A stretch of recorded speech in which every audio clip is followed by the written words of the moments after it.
In this video, I will show you exactly how to create a beautiful dream effect by blurring the edges of your objects in CorelDRAW. This technique is perfect for blending images into a background or giving your designs a softer, more professional feel. To get started, you first need to select the image or vector shape you want to work with by using the Pick tool. You can quickly activate this tool by hitting the spacebar on your keyboard. Once your object is highlighted, move your cursor up to the top menu bar.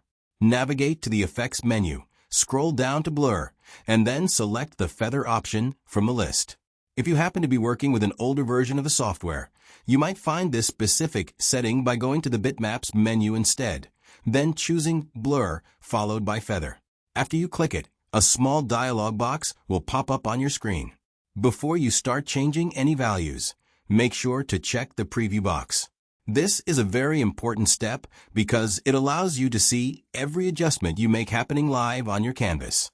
Now, let us look at the settings. The first slider you will see is for the width or radius.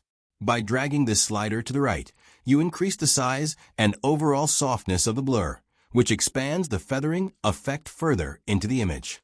Next, you can choose the mode for your blur. If you select linear, you will get a steady and consistent gradient fade. On the other hand, choosing curved will give you a sharper drop-off that blurs much more quickly right at the very edge of the shape. Take a moment to experiment with these sliders until the effect looks just right for your project. Once you are happy with the visual results shown in the preview window, simply click the OK button to lock in the effect.